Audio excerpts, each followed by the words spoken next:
अभी तक हमने आप लोगों को वास्तविक संख्याओं के बारे में बताया था। आज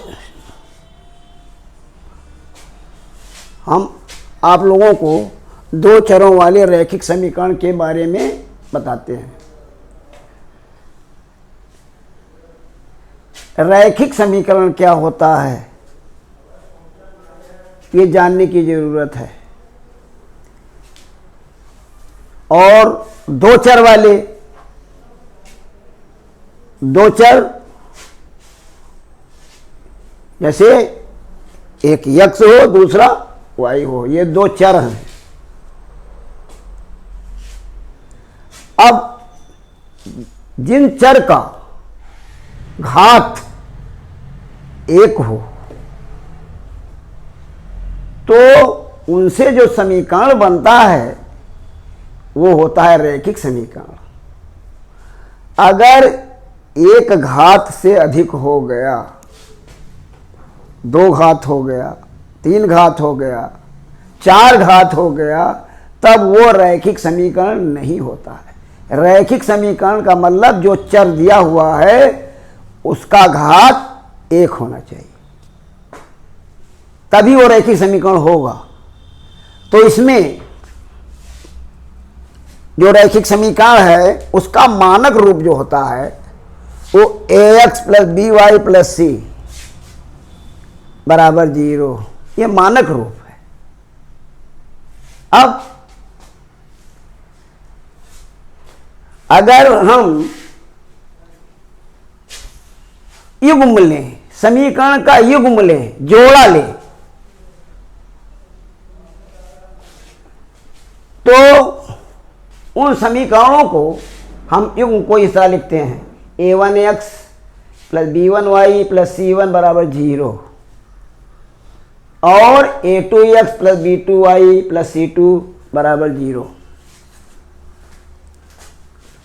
अब इनको हल करना है हमें, तो हल करने में कुछ इसमें शर्तें हैं। इनके हल किस तरह के प्राप्त होंगे,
हम a1 और a2 पहले ज्ञात करेंगे कि a1 a2 क्या होता है, b1 b2 क्या होता है, c1 c2 क्या होता है, पहले हम उसको ज्ञात करेंगे। तो जो x का गुणांक है वो a1 होगा। समीकरण एक से x का गुणांक a1 है और y का गुणांक b1 है और c1 अचर पद होता है। इसी तरह सेकेंड वाले में x का गुणांक a2, y का गुणांक b2 और अचर पद c2। तो इसमें अगर a1/a2 is not equal to b1/b2 तो दोनों समीकरणों का एक अद्वितीय हल है, यानी इनसे जो हल प्राप्त होगा एक ही हल होगा, दूसरा हल हो ही नहीं सकता।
हाँ, अब अगर दूसरी शर्त है, यदि A1 अपान A2 बराबर B1 अपान B2 बराबर C1 अपान C2, तो दोनों समीकरणों का जो हल प्राप्त होगा के अनेक हल होंगे। हल की कमी नहीं कि कितना हल हो जाए, अपरिमित हल है, अनेक हल हैं।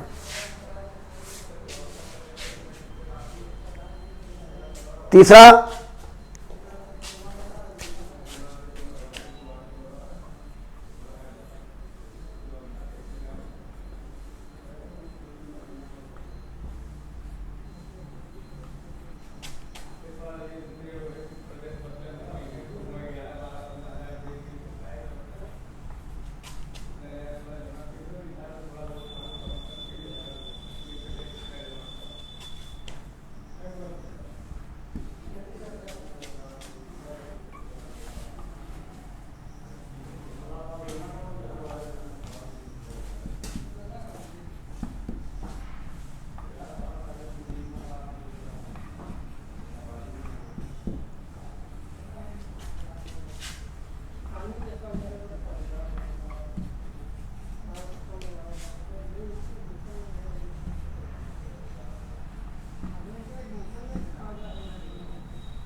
अब इसके बाद में तीसरी शर्त है,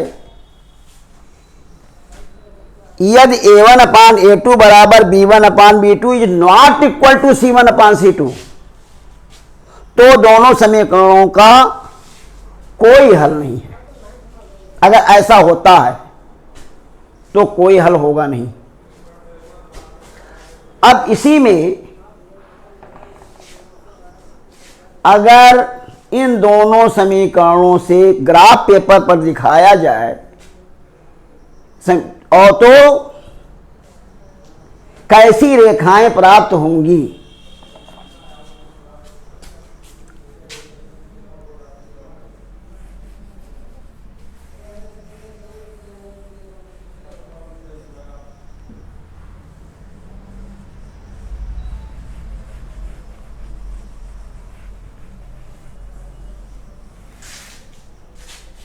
अब यहां रेखा से मतलब है, इन दोनों समीकरणों को जब ग्राफ पेपर पर इनको हम दिखाएंगे, रेखा बनाएंगे तो क्या होगा। यदि A1 upon A2 is not equal to B1 upon B2, तो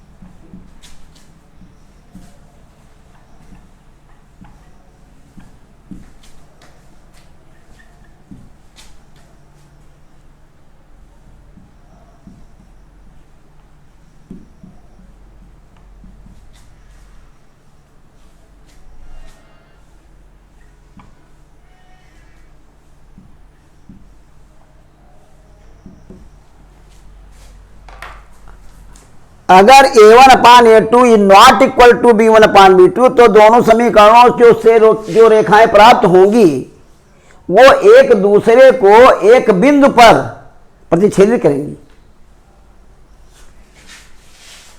दूसरा नंबर,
हाँ, दूसरी शर्त देखिए, यदि a1/a2 बराबर b1/b2 बराबर c1/c2, तो दोनों समीकरणों से जो रेखाएं प्राप्त होंगी वो संपाती होंगी। संपाती होंगी इसका मतलब हुआ कि अर्थात दोनों समीकरणों से केवल एक ही रेखा निरूपित होगी, दोनों एक ही रेखा होगी, दो रेखाएं नहीं हो पाएंगी। तीसरा नंबर, यदि a1/a2 बराबर b1/b2 is not equal to c1/c2, तो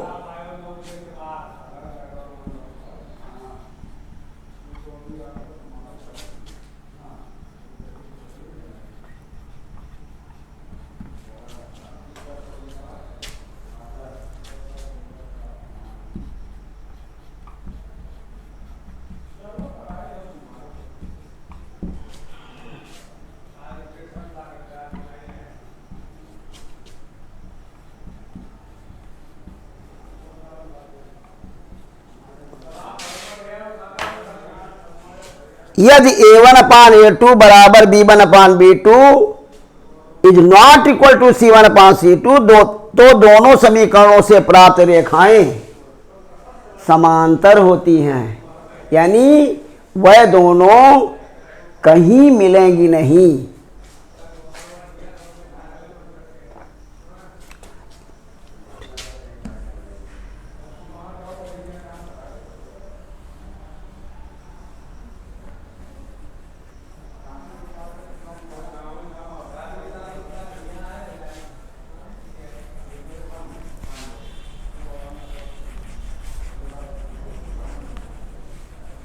अब कुछ शर्त और है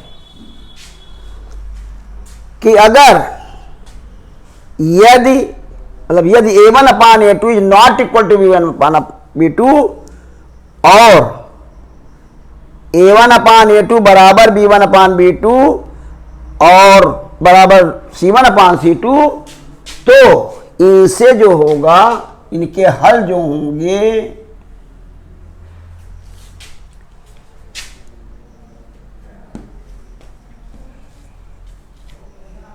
इन दोनों शर्तों में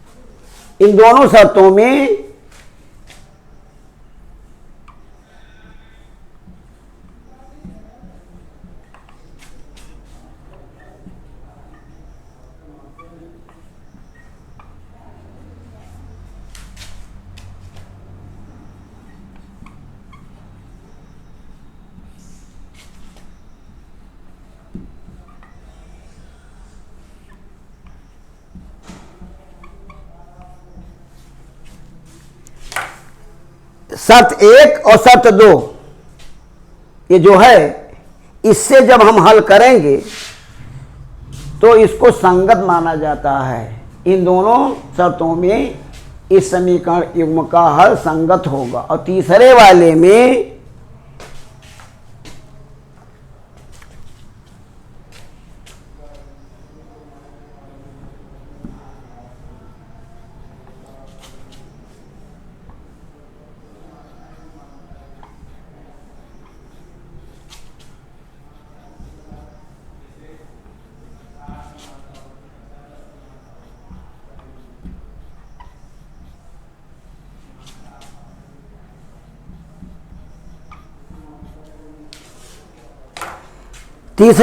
यदि a1/a2 बराबर b1/b2 is not equal to c1/c2, तो समीकरण युग्म का हल असंगत होगा।